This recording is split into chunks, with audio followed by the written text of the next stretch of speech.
Well, good evening, everyone. Thanks for joining us on the Monday, February 22nd edition of Track Announcer's Notebook.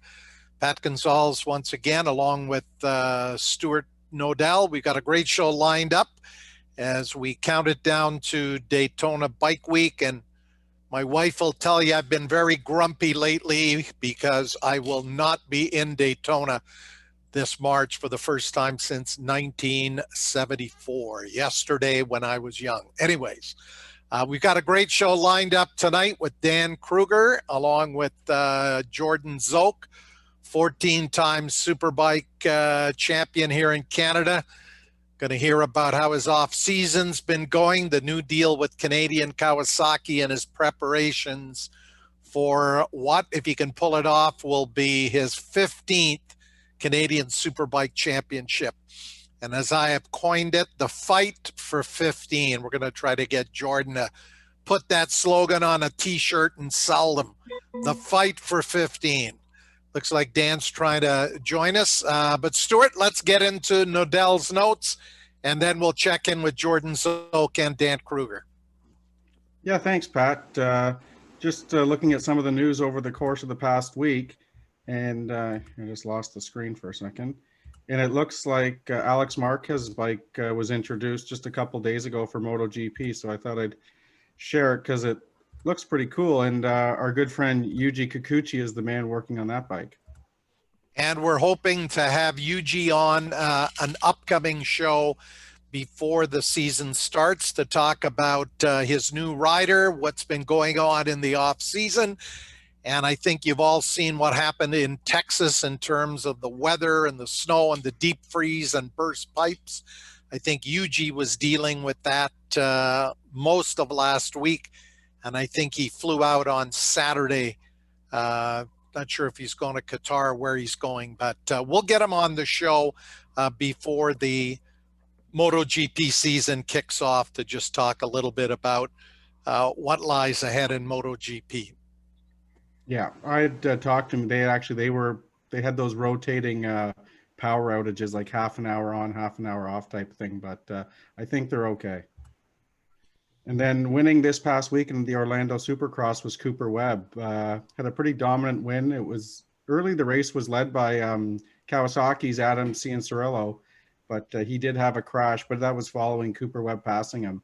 And in the end, Ken Roczen was charging from the back of the field. He actually started almost dead last, but did climb through the field to finish fourth.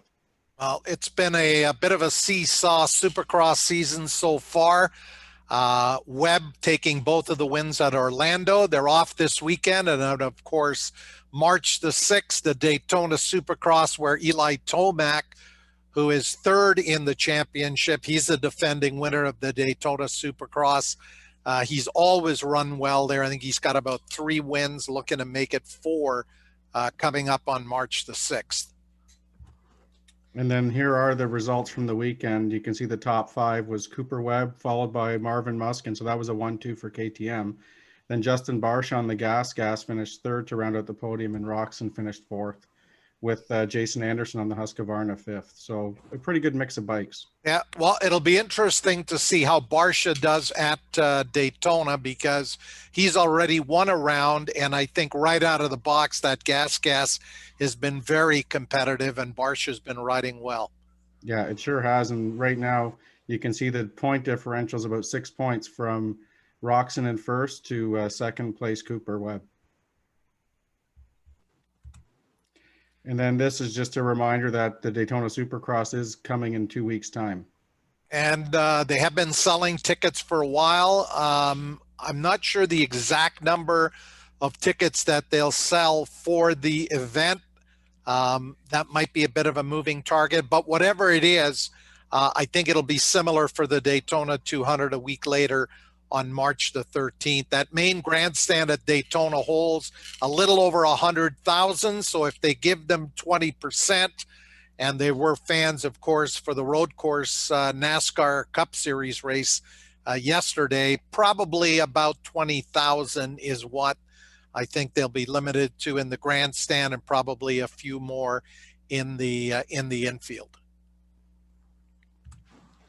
And then just another reminder for the flat track during Daytona Bike Week, Pat, they're off to the Volusia Half Mile for a doubleheader. Yeah, I think everybody's applauding the move from the short track that they ran on last October to Volusia Speedway, where they'll run that half-mile doubleheader on the Friday and Saturday nights. And again, limited number of tickets being sold, but at least they're getting some fans in the stands. Hopefully we can have that here in Ontario by the time our season kicks off in May. Yeah, that'd be great. And then just a couple of announcements. KTM's announced their singles team, and Harley's announced their contingency program supporting the Harley riders in American Flat Track this year. Yeah, so we've got Whale there on the number 18 machine, and Shayna Texter Bauman. I guess Shayna got married to Briar Bauman, so keeping it all in the flat track family. But she's a very talented racer, and I think will be very competitive in the AFT singles. And again, they kick it off as well on March 12 and 13 at Volusia County Speedway. And then we saw this announcement at the end of last week with regard to Buell coming back to the market. Yeah, and from what I understand, Eric Buell will not be involved with this new company, and they plan on, I think by 2024, having about 10 different models, just not sport bikes, but some off-road bikes and so forth. So good to see that Buell motorcycles are going to be manufactured again. And then I know we had talked about it last week, but Michael Dunlop had posted he was going to be racing the Daytona 200 on a Yamaha R6, but I don't know if that's factual because the entry list has him coming on as a Kawasaki rider riding the Kawasaki ZX6R 636, but maybe Dan Kruger can give us some insight. Yeah, well, Dan was his teammate on the Penn's 13 team. He'll fill us in a little bit more on Michael Dunlop and his first entry in the Daytona 200. And then this is just a reminder of some of the events we're going to highlight during Bike Week. Yeah, and, you know, normally we do Track Announcer's Notebook just on Monday night at 8 o'clock Eastern, but for Daytona Bike Week, we're going to have a show every night starting on Monday, March the 8th. That'll be a recap of the Daytona Supercross from the 6th, as well as a preview of the Daytona 200. We'll get into more preview shows on Tuesday, and then on Wednesday when they have the Daytona Monument event down on the beach, we're going to have a complete recap of that. I know that Arma is going to have a plaque unveiled, and also John Ulrich is having a plaque put in position there at the Daytona 200 Monument for everything he has done for road racing over the years, including really spearheading the air fence fund and safety measures at racetracks. Thursday the 11th, we'll have a number of racers on there. We'll let you know who those are going to be as we get a little bit closer to Daytona Bike Week. And then, of course, Friday, we'll have a complete recap of Daytona 200 qualifying. On Saturday, a recap of the race. Hopefully, we'll have not just the race winner, but the entire podium that'll be in Gatorade Victory Lane at the end of the race. And then Sunday night, we'll recap the ASRA races as well as follow up on some of the stories that would have developed over Daytona Bike Week. So we invite you to join us throughout Daytona Bike Week. We'll have a lot of folks who will be in Daytona on the webcast and run through everything that's going on at the 79th Daytona 200. So that is it. Let's move now to our guests, Jordan Szoke and Dan Kruger. Dan, I'm glad we sorted out your technical difficulties there. Great to have you back on the show again. But we'll start with Jordan Szoke. Jordan, pretty cool background as you always throw up for these webcasts. Take us through, we had you on here following that 14th Superbike Championship last fall. But tell us, in addition to signing with Kawasaki, what's been going on with you over the winter months so far? Yeah, just working away, trying to get the bikes ready. Technically right now we got about 5 bikes, I guess, we're building because we're turning the old ones into something we can sell and taking some of the parts off of them and putting them on the new bikes. So it's quite busy in the shop. And I got one of the new Superbikes there now. The next one comes in, I think, in a week or two. Just trying to get that going. We got all our suspension stuff already, which is nice, to be ahead of the game a little with that. I think right now we're just waiting on the wiring harnesses and the ECUs and a few little parts to take the next step with the bikes. The chassis are exactly the same as last year's, but the flex and the bracing is different, but the actual measurement points are the exact same. I had Jeff Laidman over the other day to measure the bikes. Everything's that's the same. So all the subframes and electronic pieces and little bits and pieces that we've developed over the last few years will bolt right onto the new bike. Like I said, the flex characteristics of the swing arm and frame are different, and the fork tubes are different, but essentially all our clamps and all that transfer over and all that. So that's saves us some time, both with building the bike and setting them up. So we're pretty excited about that. The new bodywork's going to really help us with aerodynamics.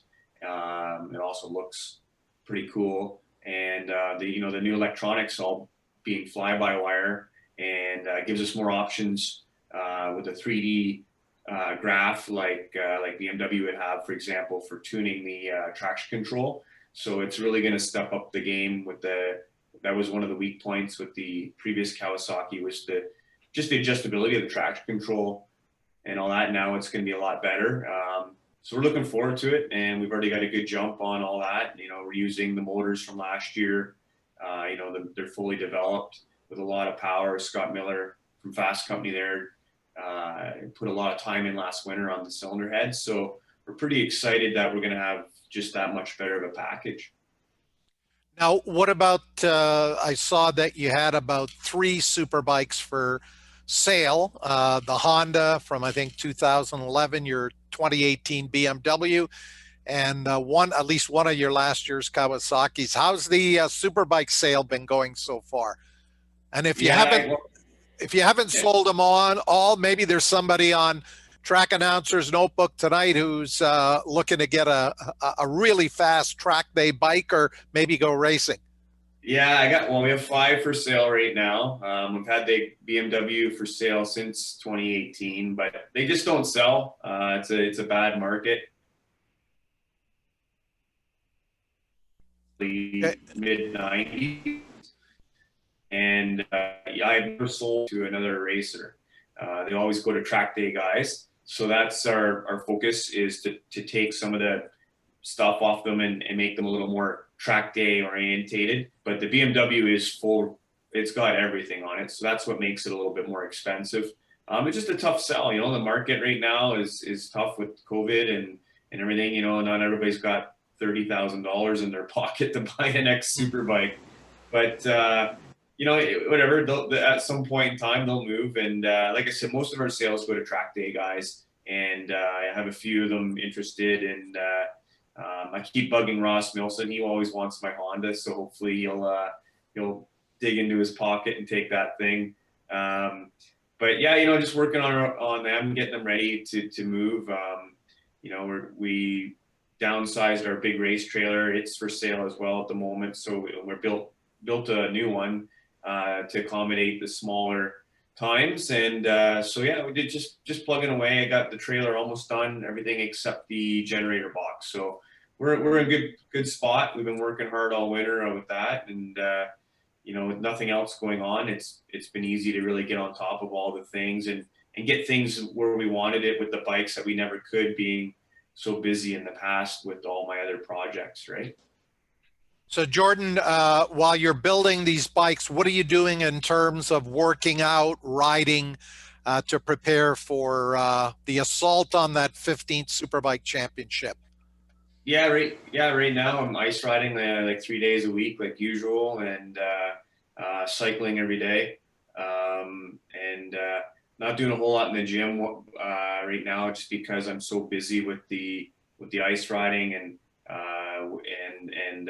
mountain biking out in the snow and cross country skiing a few times a week as well. It's my favorite non-motorized sport, I guess, would be golf and cross country skiing. So just busy with all that training, and then like I said, busy in the shop. So things going well. Super fit right now. I did 8 hours on the ice on Sunday with both BDs, and riding a ton. So it's been really good. Now, once the two new Kawasaki Superbikes are complete, ready to go to the racetrack, opening round for CSBK is at Grand Bend Motorplex. Are you planning on doing any of the earlier SOAR events just to shake that bike down, or what's the plan for any preseason testing? I don't go to regional events. I try not to go to track days. It's just useless time for us. You don't get a lot of time at a race event or a SOAR event.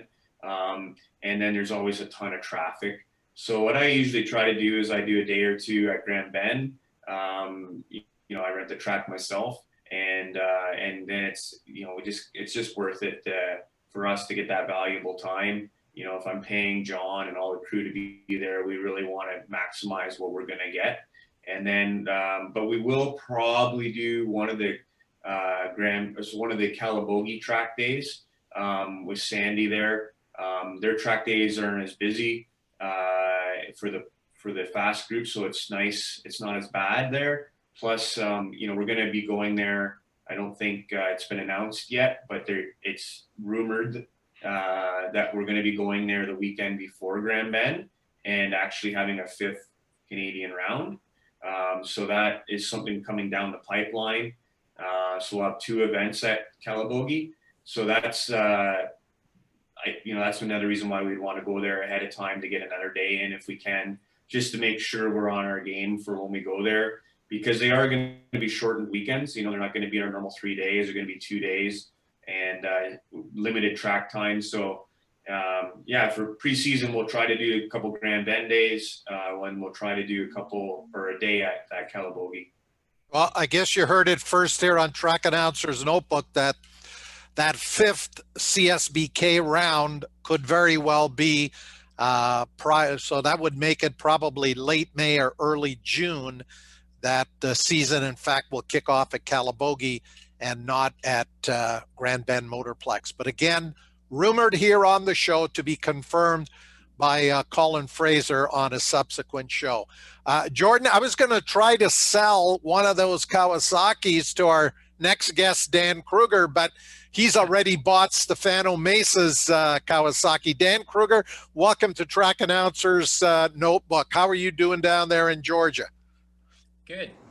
Yeah, getting warmer finally. We had quite a cold spell for a couple of weeks, and it just finally turned. So it's getting pleasant again, and things are kind of getting back to normal down here finally. So it's been good.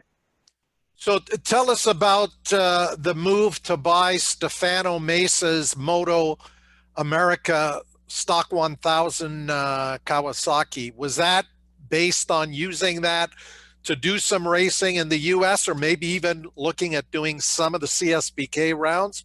What was the motivation behind picking up what's obviously a very, very good motorcycle?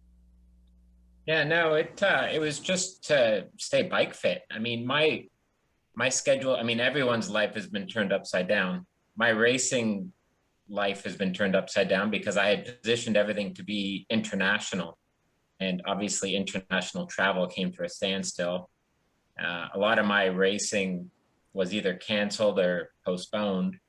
So, as Jordan knows, I mean, you can, as he just explained, I mean, you could spend every day in the gym, but if you're not on a motorbike, then you're still not going to be fit when it is time to race. So I needed something local. It's been a really weird situation because I feel like it's 20 years ago because I'm changing my own tires and, kind of fending for myself. And at first I really didn't like it. And I kind of starting to like it now. It's so relaxing, and it kind of brings it all back to like how it used to be. But yeah, so actually Jordan and I were talking, and I was going to take Jordan's bike, and the issue was just COVID. I mean, the bike is in Canada and I'm down here, and the borders are fairly shut. And so basically I needed a bike, like, I think a week after Jordan and I talked. So it was just a timing issue, but I would have rather grabbed Jordan's bike. But in any event, yeah. So Mesa, we cross paths a little bit now that I'm doing some training down here, and he just needed to unload a bike. So I mean, A, it was super cheap, but B, he builds really. There's nothing really special about his bikes other than they're meticulous. I mean, just every little detail has been, thought. I mean, that's his whole world, is just figuring out the super stock stuff. But so anyways, I grabbed the bike, and I already had I think a 2019 track bike. So now I've got a couple of them just to have a spare bike when I'm testing.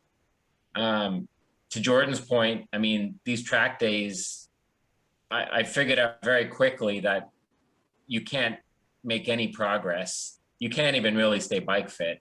I'm scared half to death because they're so busy. Last August, I was at Road Atlanta, and I got collected from behind and broke my ankle. And since then, I've just been kind of very weary of sharing the track with so many different people that I don't know. But what I have learned is there's so many track days in America right now that you can just pick and choose. Like a lot of them have Monday track days, and those are basically empty. So I've been picking and choosing these Mondays, and that has worked out really well. I've also been doing some teaching, so that's kind of paid for everything while I was down there anyhow. And I would just teach in a different class, so I wouldn't have to like screw up my sessions. And then the other thing is Jennings is only 3.5 hours away, and I just went there for the first time, I think 2 weeks ago, and so we've got that booked for a couple of sessions just privately. So we're figuring it out, just to stay bike fit and just to be ready for when racing starts. I know you and I had talked about perhaps running at Daytona, not necessarily in the 200, but in some of the ASRA races. Are there any plans or any consideration that you'd race there in March? Yeah, no, there's been a lot of dialogue between my team, my German team, and there's been so much uncertainty with their track plans. And Sheridan, their rider Sheridan Murray is South African. So I mean, you couldn't pick a worse nationality at the moment in terms of travel. So even though he lives in Portugal, he was back home in South Africa. So they've jumped through hoops, and I won't even get into all the details. But as a result, we've had a lot of dialogue about me being out there and doing everything. And I really didn't want to run on a 600. And so in the end, the team's flying over. They're going to fly to my place in Atlanta March 1st. And all their bikes and equipment are already at my shop. And then Sheridan's actually going to make it in. And then, so they're going to run Sheridan as planned. Strangely enough, I've got a commitment at Roebling that same weekend, which is more important for me at the time for what I need to get accomplished for my testing. And so I'm not even going to go to Daytona at this point. The Penn's team will enter Sheridan, so that's all going ahead. I heard earlier in your intro talking about Michael. I talked to Michael today, and I would say it's every day is getting less likely that he'll be at Daytona. I mean, it's probably down to like 25%. So yeah. He's game for going. It's just you know, his team and you know what like getting the mechanics over is one thing. Getting them back home is a whole nother problem, because in Europe it's a forced quarantine. So when you've got 2 weeks of forced quarantine and you're gone for a week or two, you know, all those mechanics typically have, you know, regular jobs. So for them to take a month to do the 200 isn't really feasible. So I doubt you'll see Michael there, but you will see Sheridan there. All right. Yeah, he is still officially on the entry list, but then again, so is Darren James. And I talked to Darren last week, and there's just no way. Same thing. You would need to take, if you're from outside the US, it would take you 5 weeks with the 2 14-day quarantines on either end to get in, if you're doing the 200, 2 days of qualifying, practice, and the race. Really, really unfortunate. Stuart and Odell, I think we've got a few questions or comments for Dan and Jordan. So why don't we take care of those, and then we'll continue our conversation with Jordan Szoke.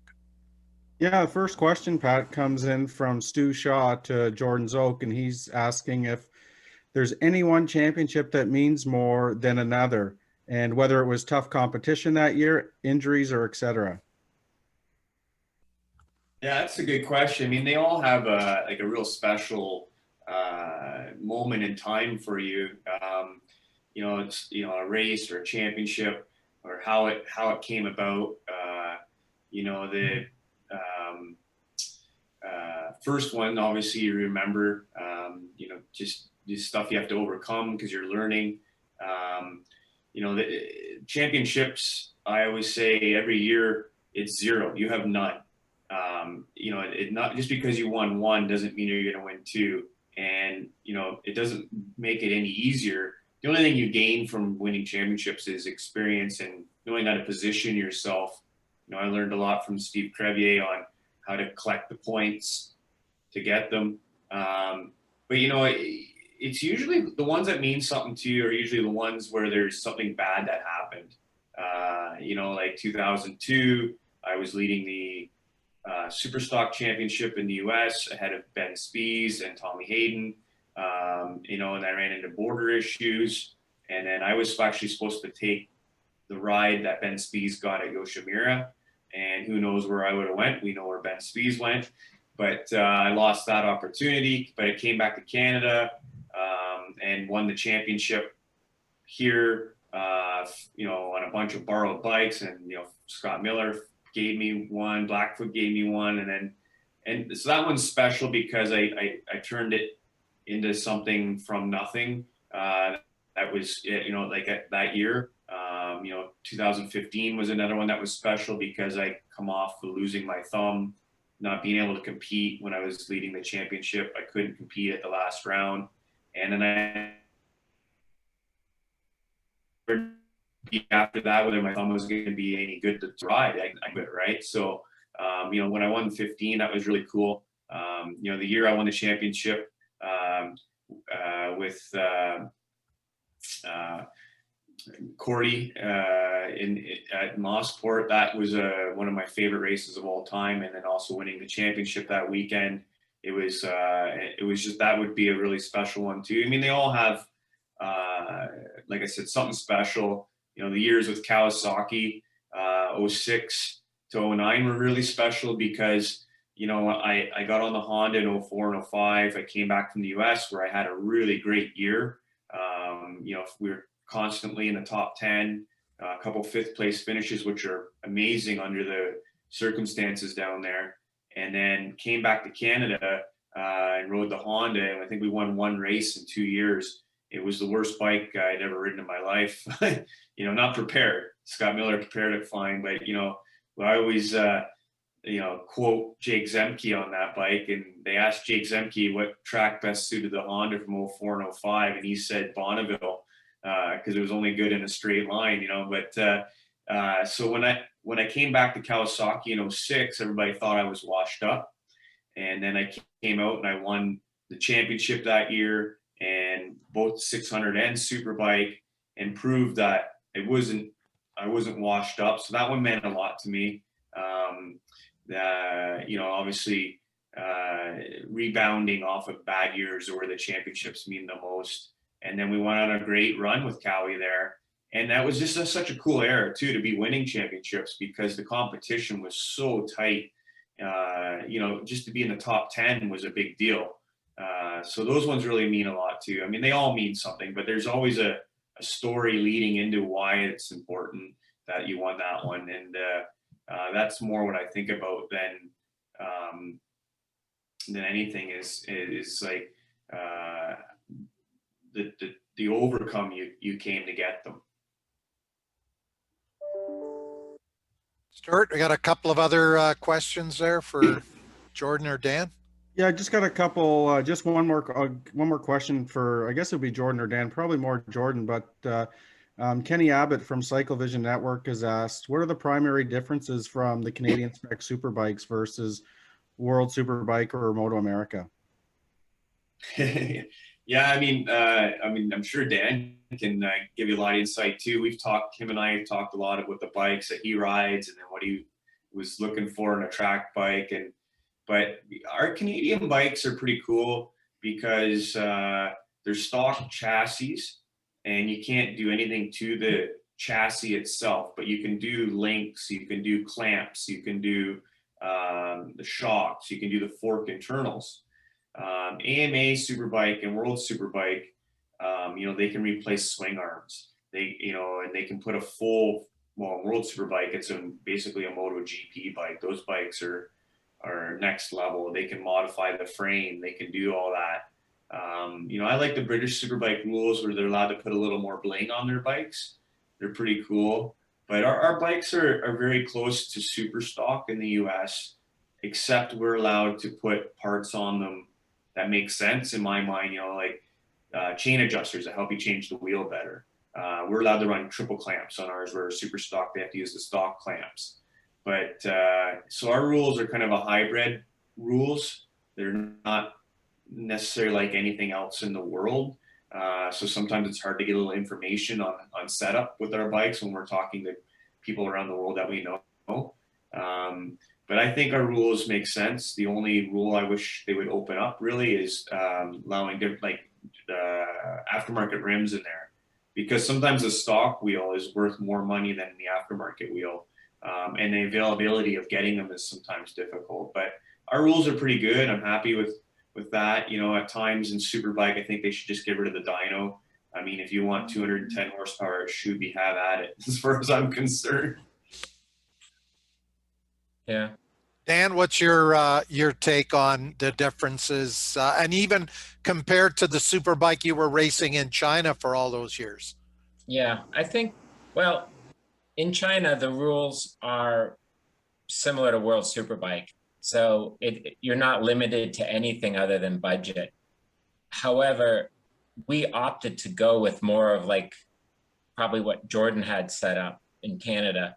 And that was just because what I was going to say is I was just going to take it further than what Jordan said, in that, you know, World Superbike, obviously they get a lot of different bits and pieces. However, I feel like most of the differences are just hospitality, support with electronics and suspension. So it's not just the parts, but when you've got so much comfort, and the riders just catered to, and there's no stress, and you know, everything is just smooth sailing and comfortable, and you've got a team of people that help you when you get off the track to you know, talk about each corner and, you know, really maximize every 10th of a second. You know, that's where I see a lot of the difference to series around the world. I agree with Jordan. Like BSB has, I think they've really figured out a good set of rules. And because they've really limited the electronics, because what I'm finding in this day and age is, you know, the electronics, as amazing as they are, they're also a bit of a nightmare. And you're only as good as your electronics guy. So bringing it back to China, I opted to go with the more simple motorbike. And that was just because I didn't have the support, the people support to properly run a Superbike.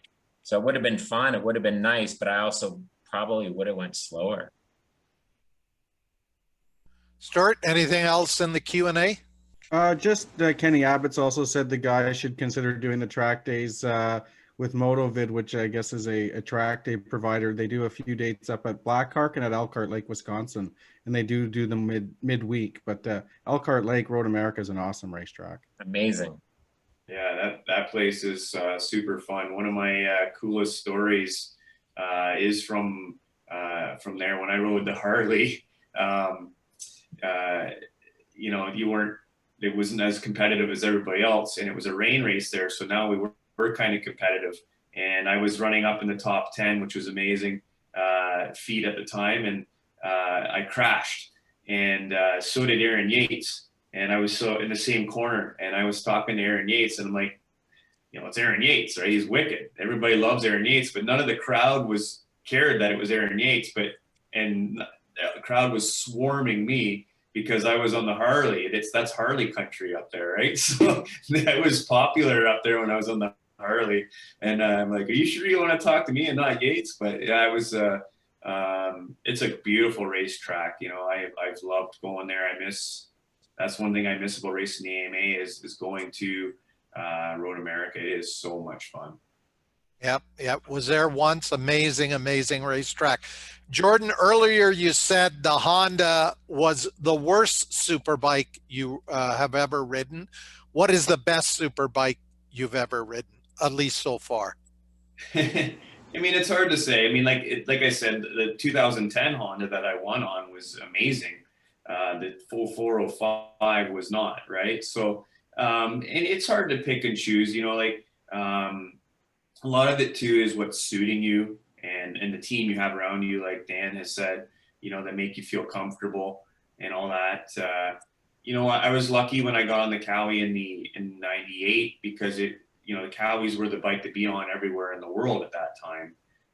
And then, you know, I got to ride the Suzuki in the early 2000s when it was the bike to be on, you know, like, so I've been lucky a few times there. And then, you know, for our rules in Canada and our tracks, you know, I think we had an advantage with the Cowie 06, 07, 08, 09 in there.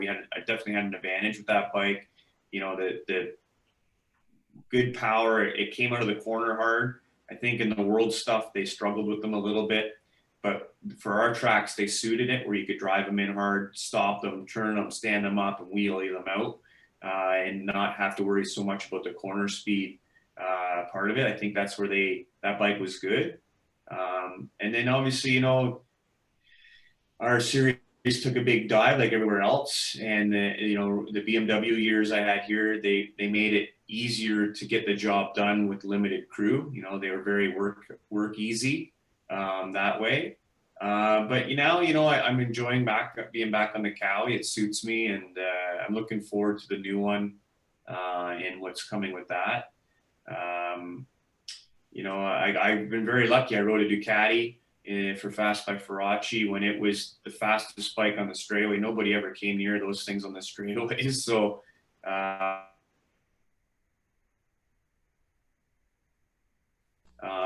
you know, a lot of people may say that my year on the Harley, why did you do that? You know, you're not going to be competitive.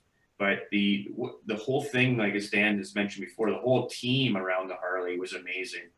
The crew, you know, we had the best suspension from Szoke at the time. I think like the shock was valued at $25,000 at the time. It was ridiculous. So it was one of my best learning years. So it wouldn't have been the best Superbike I ever rode, but it was probably one of my best learning years for sure. Learning how to really push and work with the technicians. Jordan, at any point at the end of last year when you wrapped up the 14th Superbike Championship, I'm not sure where the discussions with Canadian Kawasaki were. Did you ever contemplate retiring, or are you the Tom Brady of Canadian Superbike racing, and you're going to be winning Superbike championships for another 3 or 4 years? Yeah, I mean, I was going to retire a year ago or 2 years ago. I was kind of looking at that being the end of it. You know, I obviously with losing Mopar and then just the whole racing thing, you know, I'm $350,000 in the hole since 2018 trying to do this. So at some point in time, the money's going to run out. Obviously, it is now. You know, I got to downsize my shop and house and all that at the moment, but I just love riding. So it's hard for me to say goodbye. And, you know, knock on wood, I'm still healthy physically. So I'm really enjoying it. I enjoy, you know, the preparation side of it too. But I didn't really want to retire when there was no fans there either. Like it felt like, you know, we're doing it for TV and we're doing it for the series and all that's good, but there's nobody there at Moscow. You normally have 35,000 fans there cheering you on. Like, so I kind of want to do that when the fans are back. I want that interaction again, but I'm not going to retire. Let me be frank with everybody here. I'm going to retire from racing championships. I'm going to still do select races. So yeah, maybe I'll push the bike out and once a year and go show the young guys how it's done. Or, you know, I'm going to do these Australian races at Phillip Island and do some more vintage stuff around the world and one-off races like that is what I'll do to fill the need. But I'll never really retire, just take a step back from chasing championships. Well, you've certainly done a great job chasing championships. Dan Kruger, same retirement question. I think you're a few years older than Jordan. Just as he was winning that first Superbike championship, I think you were moving on from Canadian Superbike racing. What keeps you going well beyond the Brady sort of age? Stupidity. No, I mean, Jordan and I we have actually a fair amount of similarities, but we kind of have an opposite thing there. You know, I'm really fortunate just by what I chose in terms of the type of racing I do and where I'm racing. So financially, you know, it's almost embarrassing to say, but there's plenty of budget. But unfortunately, health-wise, you know, I'm killing myself. I mean, I've had a lot of injuries. I've never been a good crasher. I literally always get injured. Definitely, yes, I'm old.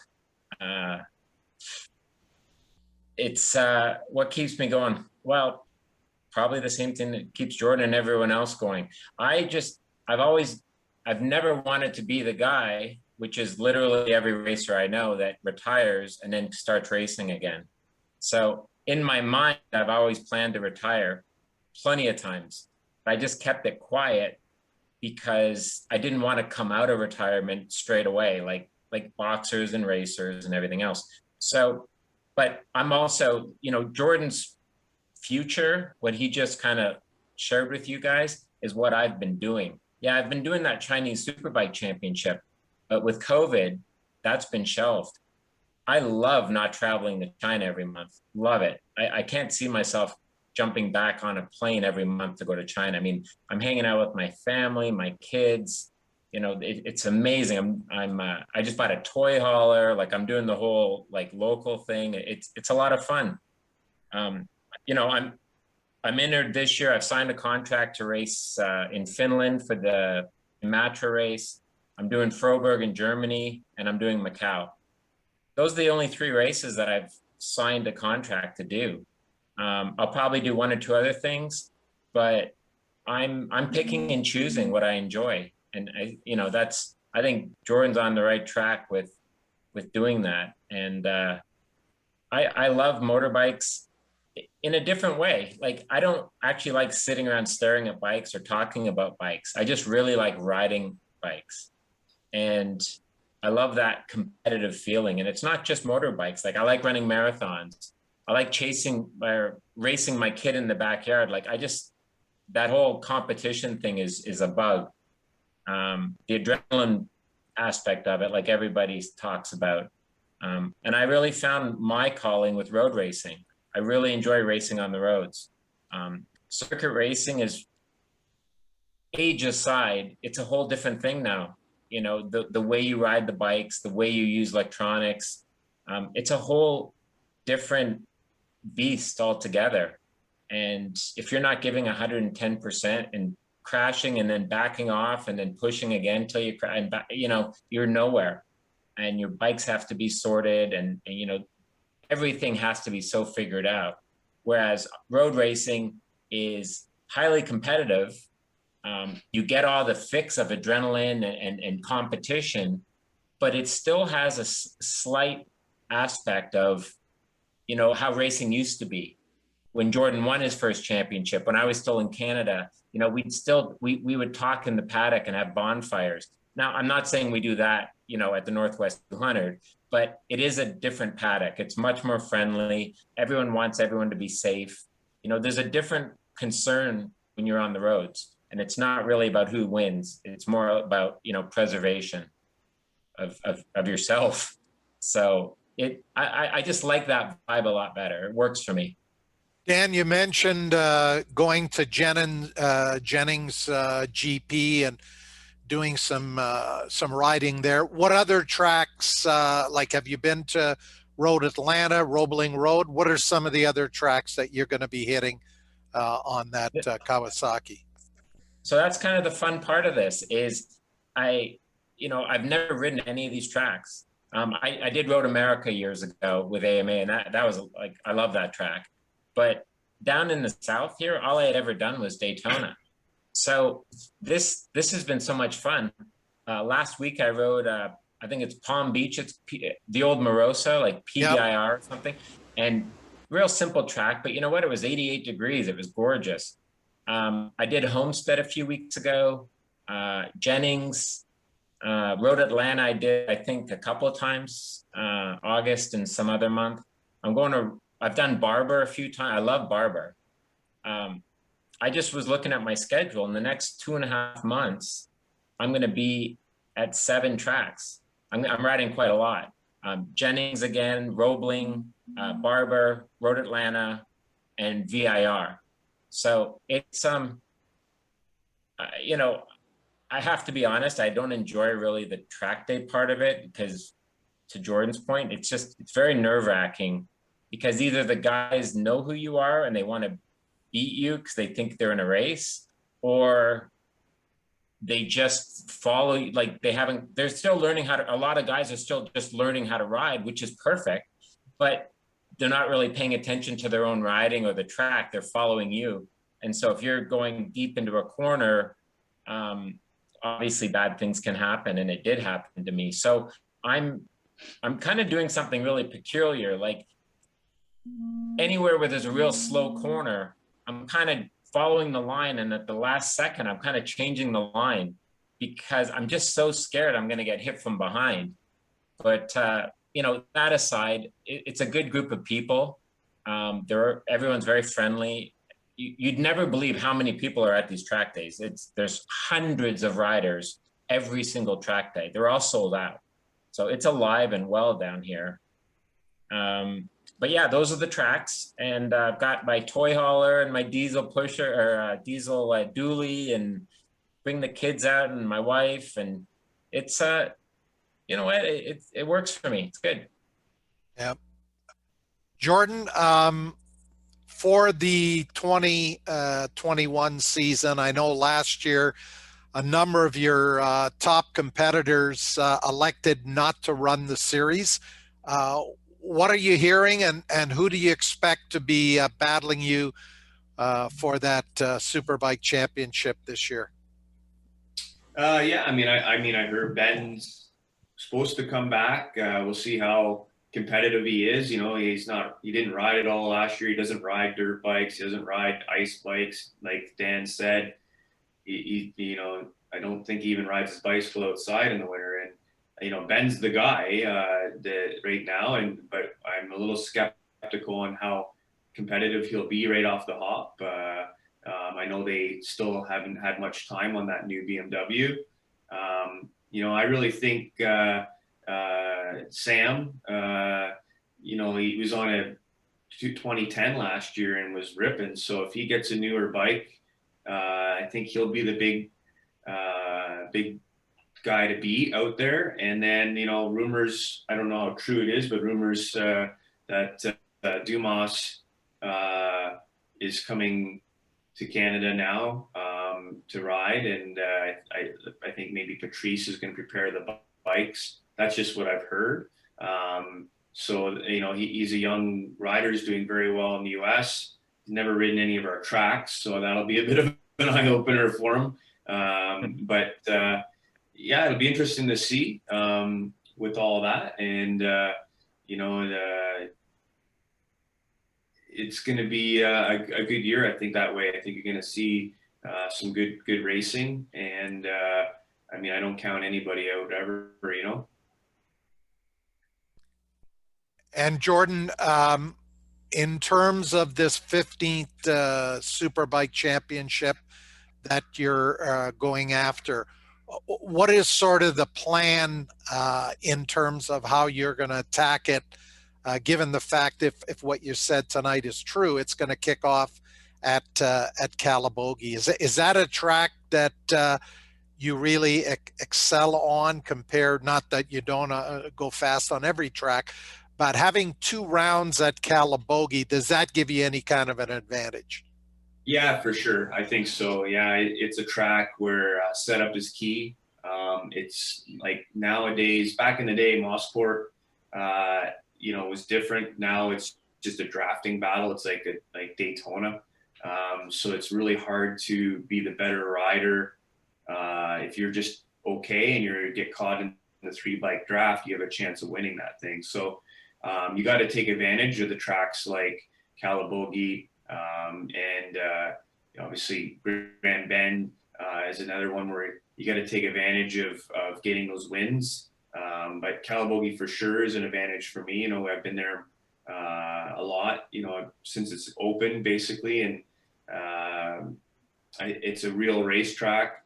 So that's another one that suits me very, very well. And obviously Shuby, if we end up going out there, I know that's still on the fence with COVID, but it's another one that's very physically demanding, and that's where the training will pay off for sure. Is especially if it gets hot at Shuby, you need to be prepared for that. Yeah, well, I think the last time I looked at the number of COVID cases, Nova Scotia was a minuscule, next to nothing compared to what we have been dealing with here in Ontario. But hopefully in the next 90 to 120 days, things will calm down and that round at Atlantic Motorsport Park can go ahead.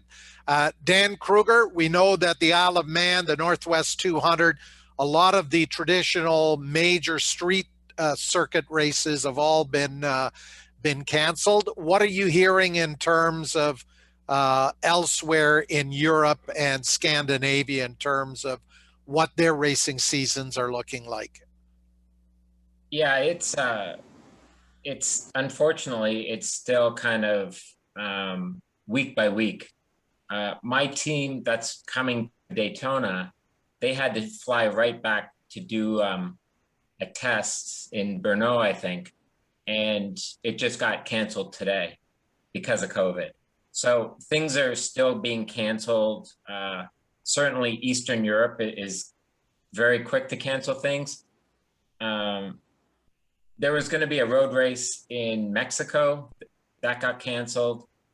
There's a new road race in the UK this fall, the Isle of Wight, and we're planning on being at that. But again, the UK's been hammered with COVID, so who knows? But the Finland race and the German race, we're confident they're going to go. We think Macau's going to go also. It's way out in November, but everyone wants it to go. The local government wants it to work. So, but World Endurance is up in the air because Suzuka, and I mean everything is just still. I feel like 2021's. Weirdly enough, most of the racing's in America. Like it's, the BSB rounds are gonna go forward, but I think like what Jordan said with Canada, I think it's a reduced schedule, and they're gonna have like triple headers and stuff like this, like just some crazy things. But Yeah, I mean, it's going to, just because the case count is dropping and the vaccine and everything, it's going to take a year before things, I think, before things really kind of get back to normal with racing anyway. Yeah. Stuart, I think we've got a couple of more questions there for Jordan and Dan. Yeah, we do, Pat. Just a couple of comments, and the first one comes in from Andy Hill, who's based at Shuby in Nova Scotia, and he just wanted to say hi to Jordan. And they're hoping that they will have people this summer in Shuby, but their fingers are crossed. But I know Andy had commented earlier that it was looking pretty bleak. Yeah, good old Andy. Yeah, we miss getting out there. It's one of the fun events. Not even for the racing, but it's just being out there and getting down into the town for dinner and stuff. It's just so beautiful. But yeah, like, we're not allowed to travel out there. That's the big thing. Is when they open their gates and let us back in. And hopefully it happens. But I think I think Colin said they have till May to make a decision. So hopefully some things start going. But like Dan said, it's going to take time with the vaccine and everything.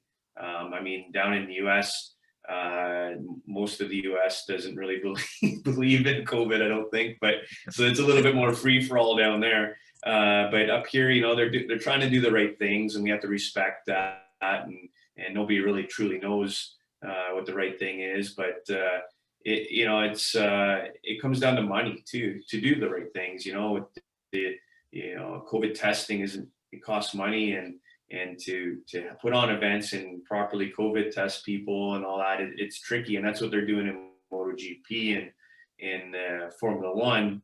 But they just, any of the other series just don't have the feasibility to do all that. So it's going to take a hit on a lot of them and take some time to come back. But at least in Canada, the TV is really strong, and it's pushing Colin to find ways to get they want 10 races, which is more than we've ever had in Canadian history. So hopefully he can find a way to get that for the TV. Unfortunately, it might not be that whole traveling from coast to coast like we all wish we could.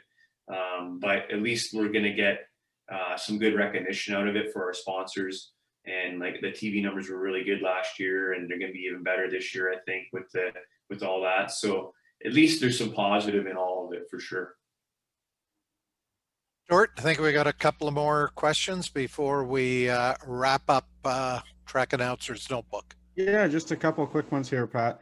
And Stu Shaw commented again that these guys, as both being Canadian, he's really proud of what you guys are doing on the international scene, and obviously Jordan, what he's doing here in Canada. So just wanted to say great job. Yeah, and where do you guys think you grade as Canadians on the world's, like, globally? Well, obviously, Dan might be able to answer that. Like, Dan's traveled the world more than I have, and he's done a great job representing Canada. I've done a lot of US stuff. I've done Suzuka. I've gone Phillip Island for the vintage stuff. Yeah, I think that Ascot, Miguel Duhamel, Steve Cribby, all these little travelers. Yeah, go ahead, Dan. Go ahead, Dan. I think we do a good job. I mean, it's tough. It's tough being Canadian outside of Canada. I mean, because when you're Spanish, I mean, you learn how to walk, and then you put on a motorbike, and then there's a series for every single year until you go pro. There's proper sponsorship from when you're 5 years old. There's feeder series. There's rider academies where they sign you on when you're 9, like for 10 years. Like, it's a whole different thing. So I would say that being from Canada, it's not that the bar is lower. It's just, it doesn't take as much of